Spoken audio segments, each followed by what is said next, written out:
नमस्कार साथियों, स्वागत है आपका मेरे YouTube channel PS education hub में। और आज हम lesson 3 a visit to a head start जो पार्ट है उसके क्वेश्चन आंसर देखेंगे। जितने भी क्वेश्चन आंसर हैं सीरीज़ हैं वो सारे क्वेश्चन आंसर हम देखेंगे। इसके पहले हम इस पार्ट को हिंदी अनुवाद सहित पढ़ चुके हैं। आज हम इसके क्वेश्चन आंसर देखेंगे। यदि अभी तक आपने इस चैनल को सब्सक्राइब नहीं किया है तो चैनल को सब्सक्राइब करें, वीडियो को लाइक शेयर ज़रूर करें, जैसे सभी छात्रों अभिभावकों का भला हो सके, हित हो सके। आइए वीडियो को स्टार्ट करते हैं और सबसे पहले हम इस पार्ट के क्वेश्चन आंसर देखेंगे। Question 1, where did the children go to learn through computers.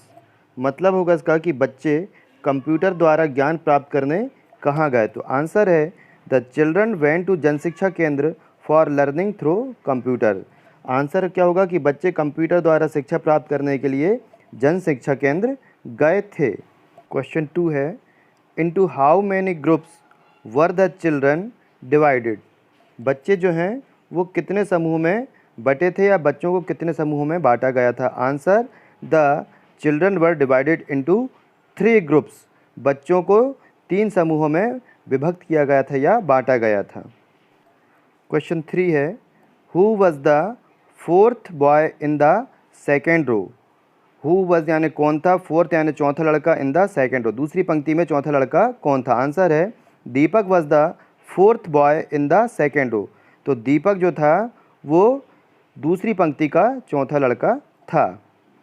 Answer लिखने की दृष्टि से आप एक इसका स्क्रीनशॉट लेकर रख सकते हैं। क्वेश्चन 4 है, what games did the children play on the computers. What games यानी कौन सा गेम था did the children play on the computer, जिसे बच्चों ने कंप्यूटर पर खेला था। Answer children played some language games. बच्चों ने कुछ भाषाई खेल खेले थे, लाइक जैसे फास्ट फिंगर फर्स्ट, मतलब पहले उंगली कौन दबाता है। हिट द बिगनर, अक्षरों को जैसे हिट करने वाला गेम होता है, कंप्यूटर में अक्षर दिखते हैं और उन्हें हिट करते हैं। Right and evaluate your self, computer में गेम होता है कि आप अक्षर लिखते हैं और आप चेक करते हैं कि आपने जो राइट किया है वो सही है कि नहीं है।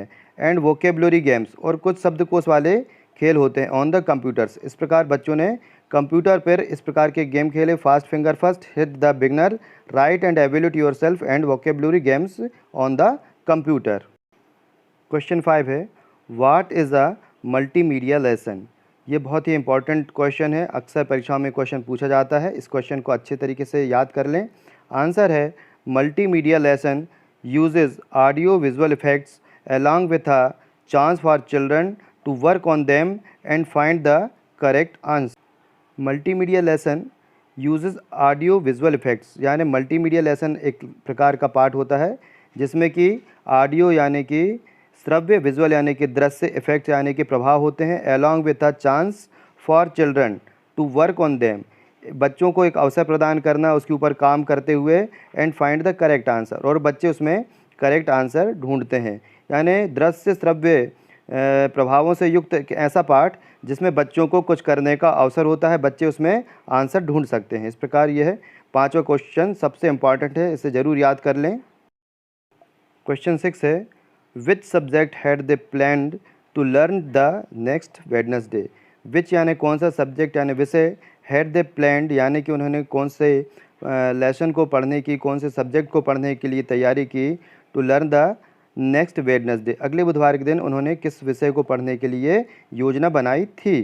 तो आंसर है they had planned to learn mathematics the next Wednesday. They यानी उन्होंने, हैड प्लान्ड यानी कि योजना बनाई थी, टू लर्न मैथमेटिक्स गणित को पढ़ने के लिए, द नेक्स्ट वेडनेसडे अगले बुधवार को उन्होंने गणित विषय को पढ़ने के लिए योजना बनाई थी। इस प्रकार ये 6 क्वेश्चन होते हैं, इन्हें आप स्क्रीनशॉट लेकर के रख सकते हैं और कॉपी में लिख सकते हैं। लेसन 3 की हम शेष जो एक्सरसाइज रह गई है वो देखेंगे। पहली एक्सरसाइज है रीड एंड लर्न, यानी इन्हें पढ़ना है और समझना है। असेंबल, ASSEMBLE असेंबल, असेंबल यानी होता है इकट्ठा करना या सभा करना। इंस्ट्रूमेंट, इंस्ट्रूमेंट यानी होता है उपकरण। एक्सप्लेन, एक्सप्लेन यानी किसी चीज़ को बताना या व्याख्या करना। लैंग्वेज, लैंग्वेज यानी होता है भाषा। अपराइट, अपराइट यानी कि सीधा खड़ा हुआ। कॉम्पैक्ट डिस्क, डिस्क यानी कि जो एक प्रकार की CD होती है, इसे कॉम्पैक्ट डिस्क कहा जाता है। ऑडियो यानी कि श्रव्य। मल्टीमीडिया मीन्स बहुत से ध्वनि या दृश्य माध्यम से किसी पाठ को तैयार किया गया या कोई वीडियो कोई प्रदर्शन किया गया हो जिसमें द्रव्य और श्रव्य दोनों बहुमाध्यमी उपयोग किए गए हों। विजुअल यानी होता है दृश्य। इसके सेकंड एक्सरसाइज देखेंगे, match the following word with their meaning, यानी शब्दों को उनके अर्थों के साथ जोड़ना है। डिस्कस का मतलब होता है चर्चा करना, अर्थात इंग्लिश में क्या होगा, to talk about something to decide, किसी चीज़ के बारे में बातचीत करना किसी निर्णय पर पहुंचने के लिए। फिर सेकंड है क्यूरियस यानी होता है उत्सुक, यानी उत्सुकता के लिए हम इंग्लिश में क्या कह सकते हैं कि हैविंग अ स्ट्रॉन्ग डिज़ायर, यानी किसी चीज़ को जानने के लिए बहुत मजबूत इच्छा होना चाहिए, तेज इच्छा। टू नो अबाउट समथिंग, किसी चीज़ को जानने के लिए प्रबल इच्छा होना, उसको हम क्या कहते हैं, क्यूरियस। फिर हम आते हैं तीसरे पे, क्यू यानी किसी प्रकार की लाइन लगना। तो अ लाइन ऑफ पीपल यानी लोगों की लाइन, या कार की line, etcetera. Waiting for something, किसी चीज़ का इंतज़ार करने के लिए, और टू डू समथिंग, और कुछ करने के लिए जब हम इंतज़ार करते हैं लाइन में लगकर तो उसका मतलब होता है क्यू में लगना। उसके बाद नेक्स्ट है असेंबल यानी होता है किसी चीज़ को इकट्ठा करना, जोड़ना या सभा करना। इसका इंग्लिश में होगा meaning to come together as a group, कि एक ग्रुप में साथ आना या ग्रुप में इकट्ठे होना। ग्रीट का मतलब होता है अभिवादन या स्वागत करना, इसे हम दूसरी भाषा में इंग्लिश में वेलकम की कह सकते हैं। फिर होता है इंटरेस्टिंग का मतलब होता है रुचिकर, यानी attracting attention because it is special, यानी कोई चीज़ विशेष होती है तो उसके प्रति जो हमारा आकर्षण होता है, हमारे विशेष लगाव होता है, उसे हम उसके कारण वो चीज़ हमारे लिए इंटरेस्टिंग हो जाती है। इक्वली यानी समान रूप से या वैसा ही, यानी कोई चीज़ इक्वल है, बराबर है, समतुल्य है, तो उसके लिए हम क्या कह सकते हैं कि इक्वली यानी होता है ये जो है ये हमारा लास्ट द सेम डिग्री। अब हम नेक्स्ट एक्सरसाइज पर जाएंगे। नेक्स्ट एक्सरसाइज हमारी है give one word for the following expression. हमें यहाँ पर एक कोई शब्द देना है जिससे हम यहाँ पर बता सकें कि वो क्या है। जैसे one who teaches is a teacher, यहाँ पर आएगा teacher, TEACHER teacher. One who flies an aeroplane is a, जो एक एरोप्लेन को उड़ाता है उसे हम क्या कहेंगे, पायलट। स्पेलिंग क्या होगी, PILOT, पायलट। थर्ड है one who drives a car is, one यानी एक, हु जो ड्राइव्स अ कार को चलाता है उसे हम क्या कहेंगे, ड्राइवर। स्पेलिंग होगी DRIVER, ड्राइवर।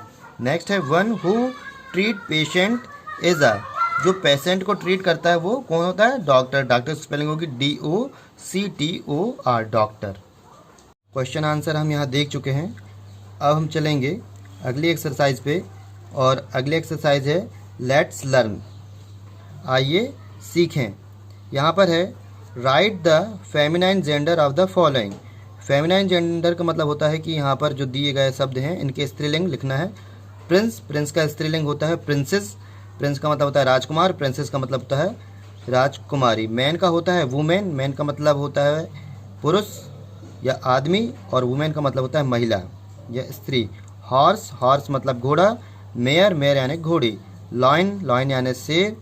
सिंह लाइनस यानी शेरनी। सन यानी पुत्र। डॉटर यानी पुत्री। एक्टर यानी अभिनेता। एक्ट्रेस यानी अभिनेत्री।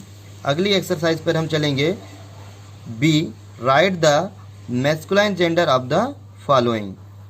इनके मैस्कुलाइन यानी कि जैसे हमने ऊपर बताया थे फेमिनाइन स्त्रीलिंग, इनके बताना है मैस्कुलाइन यानी कि पुरुष लिंग बताना है। मदर का अपोजिट होता है फादर। आंट का होता है मैस्कुलाइन अंकल। सिस्टर यानी बहन, इसका होगा भाई यानी ब्रदर। BITC बिच यानी होता है कुतिया का अपोजिट होगा या मैस्कुलाइन होगा डॉग। हैन का होगा या हैन यानी मुर्गी। कॉक यानी मुर्गा। नीस का होता है नेफ्यू। अगली एक्सरसाइज पर हम चलेंगे। अगली एक्सरसाइज होती है write ordinal numbers of the given cardinal numbers, first 2 are done for you. 2 आपके लिए किए गए हैं, नीचे के आपको सीरीज बताना है। वन का यानी जब हम किसी पुरस्कार जीतते हैं तो हम कहते हैं कि दौड़ में वो पहला आया है, तो उसे हम 1 नहीं कहते, हम कहते हैं फर्स्ट, कि उसकी फर्स्ट पोजीशन आई है। या परीक्षा में जब कोई बच्चा फर्स्ट पास होता है तो उसे हम कहते हैं कि वह फर्स्ट क्लास आया है, फर्स्ट आया है। 2 का मतलब सेकंड, यानी कोई रेस में बच्चा दौड़ा और वो दूसरे नंबर पे आया तो उसे हम कहेंगे सेकंड पे आया है। इसी प्रकार यदि कोई बच्चा तीसरे नंबर पे आता है दौड़ में तो उसे हम क्या कहेंगे कि थर्ड यानी होता है 3 का होगा थर्ड। फिर यदि कोई बच्चा फोर्थ आया है तो उसके लिए हम कहेंगे फोर्थ। 5 के लिए हम कहेंगे फिफ्थ, यानी सब में TH लगाते जा रहे हैं हम। 6 का बच्चा है तो उसको हम कहेंगे सिक्स्थ। 7 नंबर पे यदि कोई आया है तो उसे हम कहेंगे सेवन्थ। 8 पे यदि कोई आया है तो हम कहेंगे 8। 9 यदि कोई बच्चा आया है दौड़ में, रेस में, तो वो कौन से नंबर पे आएगा, हिंदी में कहेंगे कि वो 9वें नंबर पे आया है, उसका 9वां स्थान है, तो 9वें के लिए हम कहेंगे 9th। 10 यानी होता है 10, और 10वें के लिए हम कहेंगे 10th। 11 यानी होता है 11, और 11th यानी होता है 11वां। 12 यानी होता है 12, और 12th यानी होता है TWELFTH, 12th यानी होता है 12वां। अब इसी आधार पर हमें ये नीचे जो खाली स्थान दिए हैं इन्हें भरना है। ध्यान से देखना है कि किस प्रकार हमें ये एक्सरसाइज करनी है। Fill in the blanks choosing the appropriate word from those given in the brackets. तो पहला है खालिस्तान, month of the year is January. खालिस्तान मंथ से द ईयर ऑफ जनवरी होता है, कौन सा मंथ होता है जनवरी का, वो फर्स्ट होता है। तो सबसे पहले हमें यहाँ पर क्या लिखना पड़ेगा, द फर्स्ट। जब हम कोई विशेष चीज़ के लिए बताए जाते हैं उसके आगे हमको द लगाना पड़ता है, इसलिए हमने यहाँ पर लिखा the first month of the year is जनवरी। साल का पहला महीना जनवरी होता है। सेकंड खालिस्तान है, फ्राइडे इज़ द फिफ्थ, 5 या फिफ्थ। तो यहाँ पर हमने 5 की बात नहीं करना है, हमें 5वें की बात करना है। तो फ्राइडे इज़ द फिफ्थ, यानी कि फ्राइडे जो है शुक्रवार है वो 5वां दिन है ऑफ द वीक, सप्ताह का 5वां दिन है, इसलिए हम 5 का यूज़ ना करते हुए द फिफ्थ का उपयोग करेंगे। Krishna is the second son of his parents. The 2 और द सेकेंड, यदि हम दूसरा स्थान की बात कर रहे हैं, सेकंड स्थान की बात कर रहे हैं, तो हमें यहाँ पर सेकंड लिखना पड़ेगा कि Krishna is the second son of his parents. Fourth है, देयर वर 10 बॉयज़। यहाँ पर है 10 और द 10th, हमें क्या सिलेक्ट करना है। 10 क्यों हमने चुना, क्योंकि देयर वर यानी वहाँ थे बॉयज़। कितने बॉयज़ थे, 10 बॉयज़ थे। 10वां बॉय नहीं था, क्या था वहाँ पर 10 बॉय थे। There were 10 boys in the fourth room, चौथे कमरे में। यहाँ पर द फोर्थ है और फोर्थ है, 4 से हमें द फोर्थ लेने की, क्योंकि चौथे कमरे में 10 बच्चे थे।